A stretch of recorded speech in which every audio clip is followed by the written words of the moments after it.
بسم اللہ الرحمن الرحیم۔ السلام علیکم دوستو، آج ہم ایک ایسے ٹاپک پر بات کرنے جا رہے ہیں جو ہمیشہ سے انسانوں کے لیے ایک رہسیہ رہا ہے، ایلین۔ کیا آپ نے کبھی سوچا ہے کہ جو لوگ دکھاتے ہیں کہ دوسرے پلانٹ پہ مخلوقات ہیں یعنی کریچرز ہیں، وہ سچ ہے؟ کیا ایلین واقعی ہوتے ہیں؟ قرآن اور سائنس دونوں اس بارے میں کیا کہتے ہیں؟ آپ کو جواب جان کر حیرانی ہوگی۔ آج ہم قرآن کی روشنی میں اور سائنٹیفک ریسرچ کے ذریعے اس رہسیہ کا پتہ لگائیں گے۔ اس ویڈیو کو اینڈ تک دیکھنا، کیونکہ جو باتیں آپ سنو گے وہ شاید 99% لوگوں کو نہیں پتہ ہوں گی۔ قرآن کریم میں ڈائریکٹ ایلین کا ذکر تو نہیں ہے، لیکن ایک آیت ہے جو ہمیں سوچنے پر مجبور کرتی ہے۔ سورہ الشورى آیت نمبر 29 میں اللہ تعالیٰ فرماتے ہیں، اللہ نے آسمانوں اور زمین میں جتنی مخلوقات پیدا کی وہ سب اسی کی ہے، اور وہ جب چاہے ان سب کو جمع کرنے پر قادر ہے۔ یہ قرآن کی آیت اس بات کی طرف اشارہ کرتی ہے کہ اللہ تعالیٰ نے صرف زمین پر نہیں بلکہ آسمانوں میں بھی مخلوقات پیدا کی ہیں۔ اس سے کچھ علماء یہ اندازہ لگاتے ہیں کہ ہو سکتا ہے کہ دوسرے پلانٹ پر بھی کوئی مخلوق ہو۔ حضرت جبرائیل علیہ السلام ایک ایسے فرشتے ہیں جو زمین اور آسمان کے درمیان سفر کرتے ہیں۔ قرآن اور حدیث کے ذریعے ہمیں یہ پتہ چلتا ہے کہ اللہ تعالیٰ نے فرشتوں کے علاوہ اور بھی انجانی مخلوق پیدا کی ہیں۔ تو کیا ہو سکتا ہے یہ ایلین فرشتے ہوں یا کوئی دوسری مخلوق جو اب تک انسان کے سمجھ سے دور ہے؟ اب بات کرتے ہیں سائنس کی۔ ناسا اور دوسرے اسپیس ایجنسیز نے دنیا بھر میں ایلین لائف کو ڈھونڈنے کے لیے بہت ساری ریسرچ کی ہے۔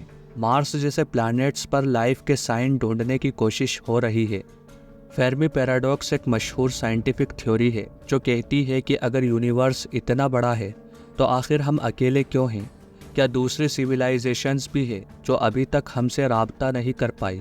سن 1996 میں ایک ریسرچ ہوئی تھی جس میں مارس کے ایک میٹیورائٹ میں فوسیلائزڈ بیکٹیریا کے ٹریسز ملے، جو ایلین لائف کا پہلا سائن مانا گیا۔ لیکن اب تک کوئی سولڈ پروف نہیں ملا جس سے یہ ثابت ہو سکے کہ ایلین واقعی ہوتے ہیں۔ آخری کچھ سالوں میں بہت سارے لوگوں نے UFOs یعنی ان آئیڈینٹیفائڈ فلائنگ آبجیکٹ دیکھنے کا دعویٰ کیا ہے۔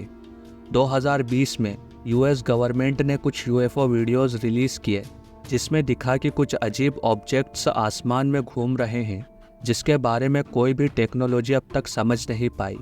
کیا یہ ایلین اسپیس کرافٹ ہیں؟ یہ سوال اب تک سائنس کے لیے بھی ایک چیلنج ہے۔ کچھ اسلامک اسکالرز کہتے ہیں کہ قرآن میں ایسے کلو ہیں جو ایلین لائف کے ہونے کا پتہ دیتے ہیں۔ وہ کہتے ہیں کہ اللہ ہر چیز کا مالک ہے، اور اگر دوسری دنیاؤں میں بھی کوئی لائف فارم ہے تو وہ بھی اللہ کی مخلوق ہوگی۔ حضرت جبرائیل علیہ السلام کا آنا جانا، آسمان کی چھوٹی چھوٹی باتیں قرآن میں ذکر کرنا ہمیں یہ سوچنے پر مجبور کرتا ہے کہ کہیں نہ کہیں کوئی اور دنیا بھی ہو سکتی ہے۔ دوستو، اب سوچئے، اگر قرآن میں آسمانوں میں مخلوق کا ذکر ہے اور سائنس بھی اپنی ریسرچ سے اس بات کو انویسٹیگیٹ کر رہی ہے، تو کیا ہم سچ میں اکیلے ہیں یا پھر کوئی اور مخلوق بھی ہے جو اب تک انسانوں کے سامنے نہیں آئی؟ آج کے وقت میں سائنٹیفک ٹیکنالوجی اتنی آگے بڑھ چکی ہے کہ ہو سکتا ہے کہ اگلے کچھ سالوں میں ہمیں ایلین لائف کا کوئی ٹھوس ثبوت مل جائے۔ تو دوستو، قرآن اور سائنس دونوں کہتے ہیں کہ یہ یونیورس ایک بے پناہ راز سے بھرا ہوا ہے۔ شاید آنے والے وقت میں ہمیں ایلینز کا کوئی سولڈ پروف مل جائے، لیکن جب تک ہم اللہ کی بڑی قدرت اور اس یونیورس کے گہرے رازوں پر صرف سوچ ہی سکتے ہیں۔ اس ویڈیو نے آپ کو حیران تو ضرور کیا ہوگا، لیکن یہ راز ابھی تک زندہ ہے۔